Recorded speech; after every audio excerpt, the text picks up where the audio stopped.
Bonjour à tous et bienvenue dans notre matinale. Ce matin, j'ai choisi un texte tiré du psaume 42 au verset 5. Le verset 5 nous dit: Pourquoi t'as battu mon âme? Pourquoi t'as battu et gémis-tu au-dedans de moi? Espère en Dieu, car je le louerai encore. Il est mon salut, il est mon Dieu. En fait, ce cantique exprime les grandes difficultés que le peuple de Dieu a connues à la suite d'expériences amères lors de la déportation. Mais dans la vie de tous les jours, le chrétien peut lui aussi passer par des moments de blues, voire même des moments de dépression. C'est-à-dire, en gros, avoir l'esprit abattu où toutes ses pensées se tournent exclusivement vers tout ce qui est négatif. Il semble pour lui impossible de sortir de ce tunnel qui lui semble interminable et où tout semble l'accabler aussi.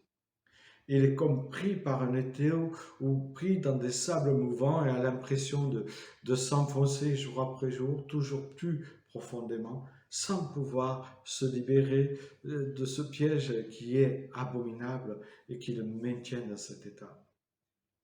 Il serait malhonnête de condamner les chrétiens qui passent par de tels moments. Car la Bible elle-même présente des personnages qui ont eu des moments où dans leur vie, leur esprit a été complètement abattu. Ne serait-ce que ce psaume au verset 6, il est dit: Mon âme est abattue au-dedans de moi. Tout se passe à l'intérieur. Ou alors le psaume 38, verset 6, il est dit: Je suis courbé, abattu au dernier point.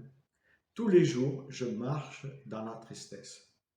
Ou encore le proverbe 18, verset 14, il est dit: L'esprit de l'homme le soutient dans la maladie, mais l'esprit abattu, qui le relèvera?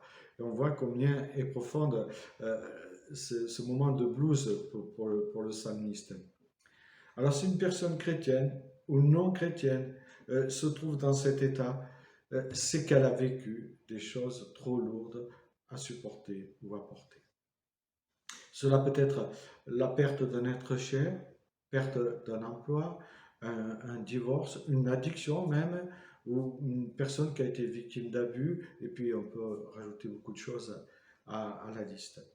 Mais il y a toujours des circonstances qui font que justement le prince des ténèbres les maintient dans cette situation pour leur faire de plus en plus mal et pour les détruire, les amener à une autodestruction, si j'ose dire.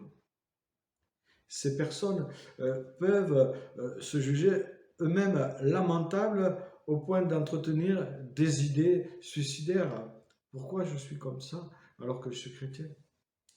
Elles perdent tout intérêt pour ce qu'elles appréciaient auparavant, soit les activités, les sorties, les amis. C'est une force mystérieuse qui malheureusement conduit l'homme à descendre toujours de plus en plus bas et qui l'empêche justement de voir briller la lumière. Et nous l'appelons aujourd'hui, cette force-là, dépression dans notre monde contemporain. La science actuelle la nomme comme ça. Elle dit que c'est une maladie et elle sait donner des médicaments qui ont certains effets qui ne nous appartiennent pas de juger. Et parfois, il peut être bon de justement prendre certains médicaments. Mais ce psaume présente le peuple de Dieu en exil, déporté, loin de son pays où il a été béni, où ce peuple, il est dans une immense tristesse et même, on pourrait dire, dans une grande détresse parce qu'il se sent perdu. Il a le blues. Mais le psalmiste nous rappelle que Dieu ne les a pas oubliés. Et si Dieu ne les a pas oubliés, il ne t'a pas oublié toi aussi. Si tu te trouves dans une telle situation, il est nécessaire que tu implores sans relâche le secours du Seigneur. Car la dépression de l'âme nécessite toujours son secours, ce qui ne nous empêche pas de nous faire aider par des professionnels, si c'est nécessaire. Mais aussi, il est important d'appeler le secours de l'Éternel, d'en appeler au secours de l'Éternel. N'oublie pas que quand le malheureux crie, la Bible nous dit que l'Éternel entend. Aie confiance en lui. Arrête d'écouter ton âme et tous ces gémissements qui te mettent au fond du trou. Trouve le soutien auprès de proches pour t'aider à passer le cap, à sortir de ce tunnel, car tout tunnel a une sortie. Quelles que soient les circonstances, attends-toi à Dieu. Car il t'aime, tu es précieux à ses yeux, il a prouvé en mourant à la croix de Golgotha pour toi, oui, parce que tu es précieux. Accroche-toi aux merveilleuses promesses, à ces merveilleuses promesses qu'il a pour toi, car il a des promesses pour toi, des promesses de vie et non de malheur. Et, accroche-toi à lui, car il est fidèle pour tous ses enfants et il est fidèle aussi pour toi. Prie le Seigneur, prie le Seigneur. Dis-lui, viens à mon secours, viens à mon aide, et, ou envoie une personne compétente pour m'aider. Oui, Seigneur, j'ai besoin de toi. Je t'implore. Bonne journée.